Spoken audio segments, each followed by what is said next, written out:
Todas las cosas buenas. Del libro Sopa de pollo para el alma. Estaba en la clase de tercer grado que tenía en la Saint Mary School de Minnesota. Aunque quería a la totalidad de mis 34 estudiantes, Mark Aquand era uno entre 1.000.000. De apariencia muy pulcra, tenía esa actitud del que es feliz dentro de su piel que añadía un rasgo delicioso incluso a sus ocasionales diabluras. Además, Mark parloteaba incesantemente a pesar de que, una y otra vez, intenté recordarle que en la escuela no era aceptable hablar sin permiso. Pero lo que más me impresionaba era la sinceridad con que me respondía cada vez que tenía que corregir su mal comportamiento. Gracias por señalármelo, hermana. Al principio, yo me quedaba sin saber qué hacer, pero no tardé mucho en acostumbrarme a oír varias veces al día su disculpa.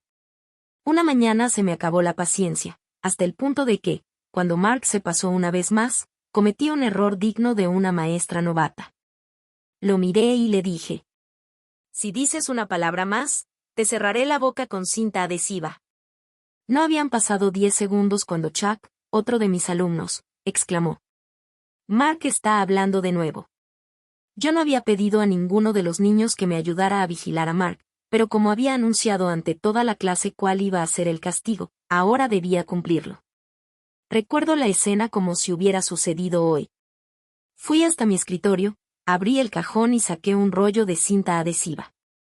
Sin decir palabra, me acerqué a Mark, corté 2 trozos de cinta y con ellos le crucé la boca con una gran X, tras lo cual volví al frente de la clase. En un momento en que eché un vistazo a Mark para ver qué hacía, me guiñó un ojo y mi enfado se desmoronó. Empecé a reírme y, entre los aplausos y hurras de toda la clase, fui otra vez hasta el asiento de Mark, le quité la cinta adhesiva y me encogí de hombros. Gracias por corregirme, hermana, fue lo primero que me dijo. A finales de año me pidieron que enseñara matemáticas a la primera clase de secundaria. Los años pasaron volando y, antes de que me diera cuenta, Mark volvía a estar en mi clase. Estaba más guapo que nunca y tan cortés como siempre. Como tenía que escuchar atentamente mi clase, no charlaba tanto como antaño. Un viernes parecía que las cosas no iban muy bien. Habíamos pasado toda la semana insistiendo sobre un concepto nuevo y difícil, y yo sentía que los alumnos estaban cada vez más frustrados e impacientes. Tenía que modificar la situación antes de que se me escapara de las manos, de modo que les pedí que cada uno enumerase los nombres de sus compañeros presentes en 2 hojas de papel, dejando un espacio entre cada nombre y el siguiente. Después les dije que pensaran que era lo más agradable que podían decir de cada uno de sus compañeros y lo escribieran. Para terminar la tarea necesitaron el resto de la clase, pero cada uno me fue entregando su hoja de papel mientras iban saliendo. Chuck sonreía y Mark me dijo: gracias por enseñarme, hermana.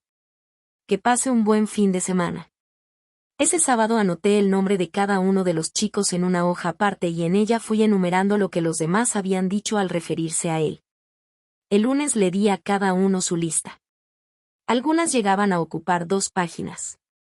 No tardó mucho en estar toda la clase sonriendo, y oí comentar en susurros: ¿de veras?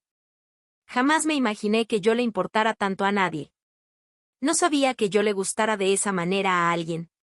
Nadie volvió nunca a mencionar aquellos papeles en clase y tampoco yo supe si mis alumnos hablaron del tema después de clase o con sus padres, pero eso no tenía importancia. El ejercicio había cumplido su propósito. Los chicos estaban de nuevo contentos consigo mismos y con los demás. Aquel grupo de muchachos prosiguió su vida. Varios años después, regresaba de unas vacaciones y mis padres me esperaban en el aeropuerto. Mientras íbamos a casa en el coche, mi madre me hizo las preguntas habituales sobre el viaje, qué tiempo había tenido, cómo lo había pasado en general. Después se produjo una pausa en la conversación. Mi madre miró a mi padre de lado y preguntó simplemente: ¿papá? Él se aclaró la garganta. Anoche llamaron los Eklund, comenzó. ¿De veras? Me alegré.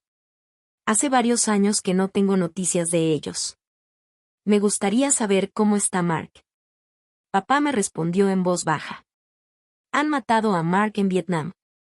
El funeral es mañana y a sus padres les gustaría que asistieras. Hasta el día de hoy todavía puedo señalar con total exactitud el punto de la autopista I-494, donde mi padre me comunicó la muerte de Mark. Yo jamás había visto hasta entonces a un militar en su ataúd. Mark parecía tan apuesto, tan maduro. Lo único que pude pensar en aquel momento fue, Mark, daría toda la cinta adhesiva del mundo porque pudieras hablarme. En la iglesia, repleta con todos los amigos de Mark, no cabía un alfiler. La hermana de Chuck cantó el himno de combate de la República. ¿Por qué tenía que llover el día del funeral? Fue muy difícil todo, junto a la tumba abierta.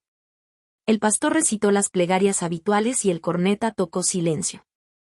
Yo fui la última en bendecir el ataúd y, mientras estaba junto a él, uno de los soldados que habían cargado el féretro se me acercó a preguntarme si había sido yo la profesora de matemáticas de Mark. Todavía con los ojos fijos en el féretro, dije que sí con la cabeza. Mark hablaba mucho de usted, me dijo. Después del funeral la mayoría de los excondiscípulos de Mark se encaminaron a la granja de Chuck, donde se serviría un almuerzo. Allí estaban el padre y la madre de Mark, esperándome, evidentemente. Queremos enseñarle algo, me dijo el padre, sacándose una cartera del bolsillo. Lo llevaba Mark cuando lo mataron y pensamos que tal vez usted lo reconocería. Abrió la cartera y sacó cuidadosamente 2 ajados trozos de papel, hojas de agenda que parecían haber sido pegadas con cinta adhesiva después de haberlas doblado y desdoblado muchas veces.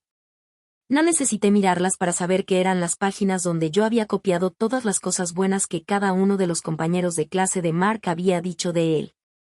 Le agradecemos muchísimo que lo hiciera, me dijo la madre. Ya puede usted ver con qué amor lo atesoraba Mark. Los condiscípulos de Mark empezaron a reunirse a nuestro alrededor. Yo todavía tengo mi lista en casa, expresó Chuck con una sonrisa más bien tímida. Está en el cajón superior del escritorio. John me pidió que pusiera la suya en nuestro álbum de bodas, dijo su mujer. Marilyn dijo que también ella conservaba la suya dentro de su diario. Después, Vicky, otra compañera de clase, rebuscó en el bolso, sacó su billetera y mostró a todo el grupo su lista, vieja y estragada, diciendo, sin pestañear siquiera. Yo la llevo continuamente conmigo y creo que todos la hemos guardado. Ese fue el momento en que finalmente me senté y me eché a llorar. Lloraba por Mark y por todos los amigos que jamás volverían a verlo.